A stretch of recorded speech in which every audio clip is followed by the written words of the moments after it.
Salut à tous et soyez les bienvenus sur la chaîne qui déboîte. La vidéo d'aujourd'hui est sponsorisée par le Cubo P60, le nouveau modèle milieu de gamme de la marque Cubo. Comme d'habitude, sur ce genre de téléphone, on essaiera de vous en donner le plus possible pour le moins cher possible. Il ne s'agit pas d'un smartphone renforcé cette fois-ci, mais d'un smartphone classique avec un design plus épuré. On a un bel écran 720p, une batterie de 5000 mAh, un processeur octa-core de chez Mediatek et il y a même un capteur d'empreinte digitale. Et l'appareil photo, le module à l'arrière, provient de chez Samsung. Vous pouvez en ce moment en plus avoir le téléphone, je crois, pour 89 € à la place de 120 habituellement. Toutes les informations sont dans la description de cette vidéo. Je vous invite à aller voir, ce smartphone a l'air franchement très correct pour le prix auquel il est affiché, surtout si vous l'achetez pendant le lancement à 89 balles. Voilà, cette petite parenthèse étant refermée, aujourd'hui nous allons tester un tout petit télémètre de la marque Otto. Télémètre, on en avait déjà vu un dans ce smartphone, souvenez-vous, de chez Doogee, mais évidemment, forcément, vous n'avez pas nécessairement besoin d'avoir un smartphone pour pouvoir posséder un télémètre. Vous pouvez très bien souhaiter posséder le télémètre seul. Et bien c'est exactement ce que ce petit gadget promet de faire. Je vais le tester et le comparer au bon vieux mètre ruban pour voir si on peut vraiment se passer du mètre ruban et totalement le remplacer par ce genre d'outil. C'est parti, on y va. Et c'est parti pour le déboîtage de ce télémètre de chez Otto.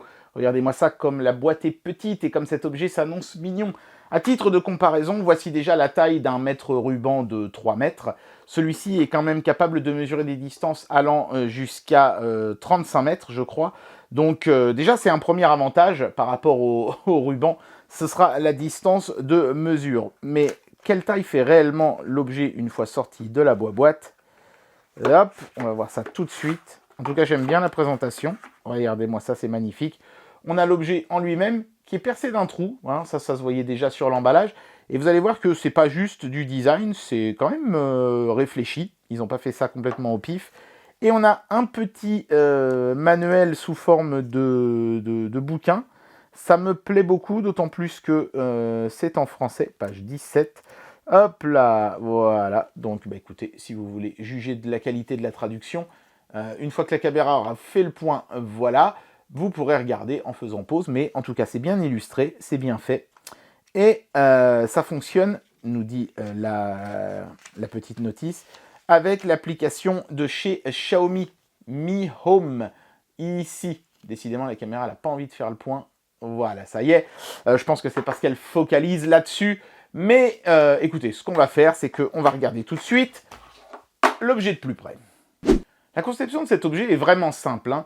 Il y a un écran qui est protégé par cette petite pellicule ici que je retire. Un écran qui est complètement intégré dans le design de l'appareil. Ici, il y a la prise de recharge en USB type C puisque ce truc fonctionne avec une petite batterie. L'étiquette pour le laser hein, que vous pourrez décoller si vous le souhaitez. Le bouton pour prendre les mesures se trouve ici. Et ici, sur le dessus, vous pouvez voir le capteur. Donc, il y a un pointeur laser. Ça vous permet d'être sûr de savoir sur quel point vous êtes en train de mesurer la distance. Et la fenêtre du capteur qui permet, elle, de mesurer la distance de manière effective. Alors, du coup, dans l'emballage, hein, se trouvait bien sûr le câble de recharge également. Voilà. Pas facile d'accès, d'ailleurs. Il faut quand même pas mal dépioter la boîte pour y arriver. Hop. Mais voilà, c'est un petit câble d'une longueur très, très, très courte. Enfin, on peut vous le montrer, vous voyez. Ils ont mis vraiment le minimum. Il y a quoi là ? Il y a 30 cm à tout casser. Et voilà, c'est de l'USB type C. Donc, au moins comme ça, vous pourrez utiliser par exemple le chargeur et le câble de votre smartphone sans aucun problème. Voilà, donc l'utilisation de cet objet est extrêmement simple. Hein. On le pose sur une surface plane, idéalement. C'est pour ça que le petit trou ici est sympathique, parce que ça permet de tenir l'objet de manière plus ferme, vous voyez, en le pinçant comme ceci. Et comme ça, vous pouvez vraiment le déplacer facilement partout pour prendre vos mesures. Donc, c'est bien vu d'avoir mis un trou ici. Attention, hein, vous amusez pas à enfoncer votre doigt trop profondément, néanmoins. Vous risqueriez de vous retrouver coincé. C'est marqué hein, dans la notice. Donc, prudence avec ça. Vous voyez, ils l'ont même marqué sur le petit sticker que j'ai retiré tout à l'heure. Attention, si vous mettez votre doigt trop loin dans l'orifice, il risque de rester coincé. Vous savez, comme les chiens quand ils... Enfin bon, voyez de quoi je parlais. Bref, et ben écoutez, c'est très simple après, hein, on appuie simplement sur le bouton ici, et ça envoie le laser. Alors, il y a une petite sécurité, hein, il faut appuyer, voilà, 2 fois sur le bouton. Pour le sortir de veille, j'imagine que c'est pour éviter de s'envoyer le rayon laser dans l'œil, c'est plutôt bien vu. Après, vous voyez le petit écran OLED ici qui est sous la surface de l'objet. Ok, il y a le petit voyant Bluetooth qui clignote parce qu'on peut s'associer au téléphone mobile. Je vais vous montrer ça dans un instant. Et après, on appuie simplement sur le bouton ici pour mettre le pointeur laser. Et une deuxième pression, hop, permet de voir la distance qui vous sépare du laser, justement, du point que vous aviez affiché sur la table. Par défaut, c'est le fond de l'appareil qui sert de base, c'est-à-dire que ça va mesurer la distance entre cette zone et le point rouge, mais vous pouvez changer le réglage, hein. Vous voyez cette icône ici à gauche vous indique dans quel réglage vous êtes, pour que ce soit la partie haute du laser qui serve de point de mesure, même si en général ce sera plus logique de mesurer depuis la base ici, puisque vous allez par exemple vous placer contre un mur pour mesurer la distance avec le mur d'en face. Voilà. Donc je vais vous montrer rapidement l'application mobile, et puis ensuite on fera des mesures, et on comparera ces mesures à un bon vieux mètre ruban pour voir jusqu'à quel point on peut faire confiance à cet objet ou pas.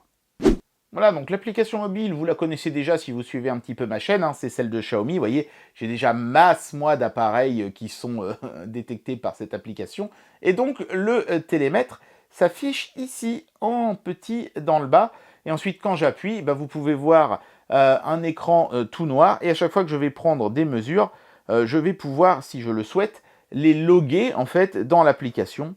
Écoutez, hein, on va faire un essai. Je pense que c'est encore le mieux. Voilà, je vais faire une première mesure. Touc. Voilà, donc là vous voyez que j'étais à 30 cm. Et boum, la valeur s'est affichée également dans l'application. Voilà, bon écoutez, bon c'est pas mal, hein.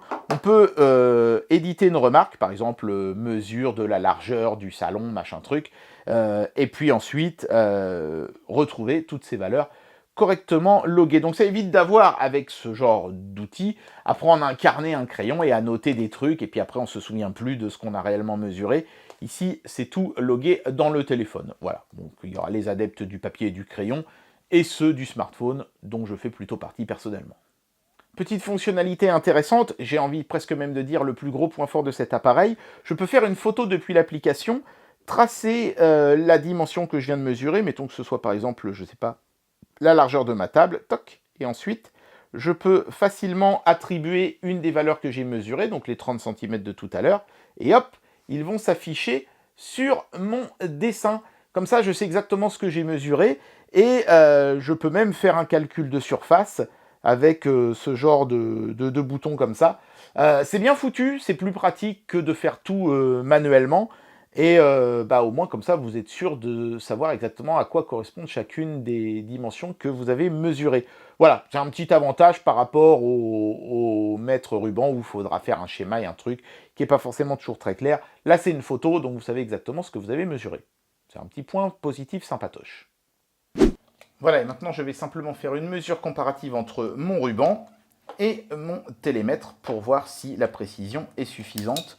Donc là, c'est marqué en général sur le dessous du truc sa largeur. Donc là, c'est 57 mm, c'est pas très pratique, il faut que j'ajoute 57 mm à ma mesure. Donc déjà, c'est pas forcément très cool comme calcul mental. Donc là, je suis à 71,3, donc plus 7, ça fait 72. 72 plus 5, ça fait 77 cm. Voilà ce que me donne le ruban, mais vous voyez, c'est pas très pratique, faut faire des calculs dans sa tête. Et le télémètre, lui, je le place juste bien à la verticale. J'appuie sur le bouton.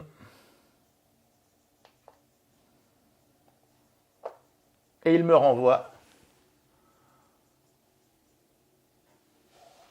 Je ne sais pas si vous allez le voir, si tu veux bien faire le point.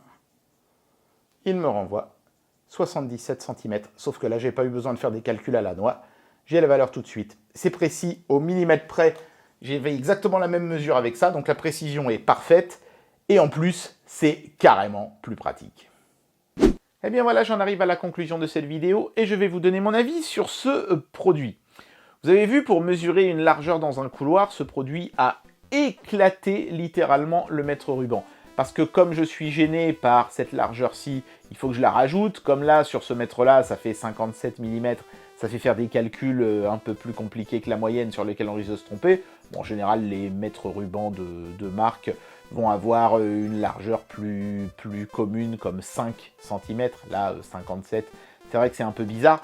Mais cet appareil-là, lui, n'a pas ce problème-là, puisqu'il est capable, tout seul comme un grand, de rajouter sa propre largeur à la mesure qu'il prend. Donc, vous aurez toujours une mesure précise au millimètre près.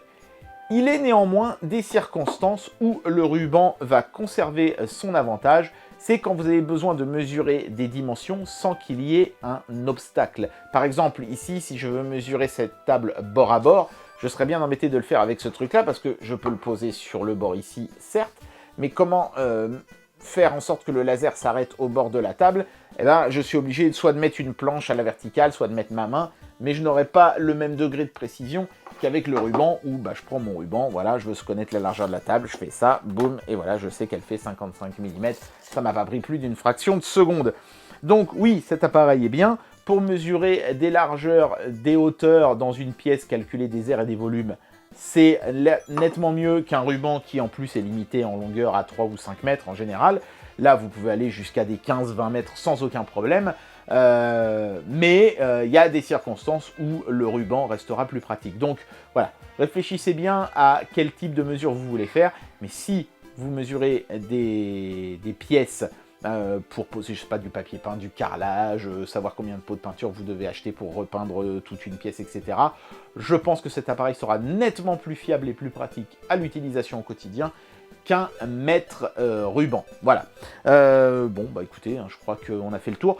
Il y a un petit truc quand même que je reprocherais à cet objet, outre le fait qu'il ne mesure pas, mais ça, bon, c'est sa conception qui veut ça, les distances sans qu'il y ait des obstacles, c'est que dans l'application mobile, certes, on peut faire une photo, dire voilà, ça c'est la largeur, ça c'est la hauteur, machin truc, mais l'application ne fait pas les calculs pour vous. Ou en tout cas, si elle le fait, moi j'ai pas trouvé comment faire, c'était pas très intuitif. Pour ça, ce smartphone faisait mieux puisque son application permettait directement de dire voilà, je vais faire un volume, et après il vous disait faites la hauteur, faites la largeur, faites le machin, et il faisait le calcul pour vous.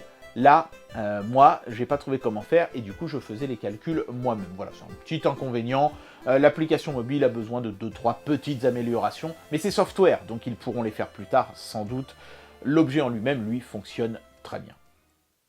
Et bien voilà, c'était le test de ce télémètre de chez Otto. Je ne sais pas si cet appareil pourra réellement remplacer dans le cœur des professionnels le bon vieux mètre ruban qui a fait ses preuves depuis tant d'années, mais c'est clairement une évolution pour un gain de temps sur le calcul de volume, par exemple. Après, voilà, pour mesurer, par exemple, un menuisier pour mesurer la largeur de planche, je pense que le ruban restera tout de même plus pratique, mais pour mesurer des grandes surfaces ou des grands volumes, clairement, l'avantage revient à ce petit gadget. J'espère que cette vidéo vous aura plu, et moi je vous dis à très bientôt pour un prochain test. Allez, tchuss!